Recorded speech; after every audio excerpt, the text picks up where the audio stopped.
So to fix this problem, head straight to your phone menu and try to scroll and search for HMRC app. So when you see HMRC app, yes, your finger to tap on it for some while. Tap on the app info. So after tapping on app info, what you have to do next is to tap on permissions and make sure this permission, which is the camera and storage permission, is all allowed, as you can see over here.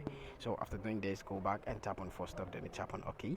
Now tap on notifications and make sure this show notification is turned on. After that, you have to check for the general notification, secured message, help to say, self-assistant. Make sure all are turned on like this. Then after that, you go back, then you tap on the storage and cache, then you tap on the clear cache. So after tapping on the clear cache, or after clearing the cache, what you have to do is to tap on mobile data and Wi-Fi and make sure this background data is turned on. So after doing this, what you have to do next is to go to your Google Play Store and tap on update. As you can see over here, we have update over here. So when you tap on the updates, it's going to load and you are going to get the latest update of this app.